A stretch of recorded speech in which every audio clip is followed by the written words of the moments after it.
మహారాష్ట్ర పీఠం ఎవరిదనే ఉత్కంఠకు హైడ్రామా తర్వాత తెరపడింది. సీఎంగా దేవేంద్ర ఫడ్నవీస్ పేరును బీజేపీ హైకమాండ్ ఖరారు చేసింది.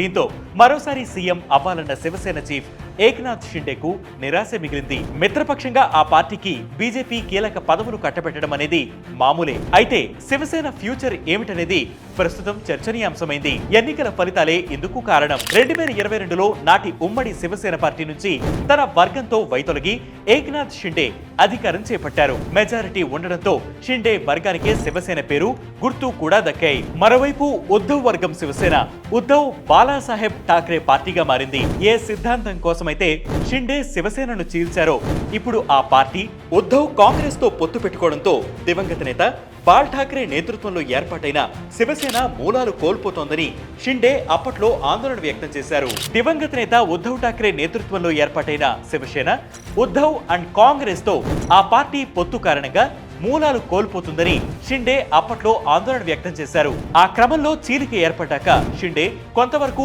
ఆ హిందుత్వ ఓటు బ్యాంకును లాక్కోగలిగారు. ఎంతవరకు బాగానే జరిగింది. కానీ ఈ ఏడాది ఎన్నికల తర్వాత సీన్ రివర్స్ అయిపోయింది. పొత్తులో భాగంగా బీజేపీ అజిత్ పవార్ ఎన్సీపీతో కలిసి శివసేన పోటీకి దిగింది. బీజేపీకి 132 సీట్లు, శివసేనకు 56 సీట్లు, అజిత్ పవార్ ఎన్సీపీకి 41 సీట్లు వచ్చాయి. శివసేన ఆధిపత్యం కోల్పోయిన విషయం ఇక్కడ స్పష్టంగా తెలుస్తోంది. మహారాష్ట్రలో సంపూర్ణ హిందుత్వ భావజాలంతో ఏర్పడిన ఏకైక పార్టీ శివసేన. బాలాసాహెబ్ ఠాక్రే మరణం, ఉద్ధవ్ ఠాక్రే పగ్గాలు చేపట్టాక ఆ పార్టీ సిద్ధాంతాలు, భావజాలం విషయంలో మార్పులు వచ్చాయి. దీనిని బీజేపీ క్యాష్ చేసుకుంది.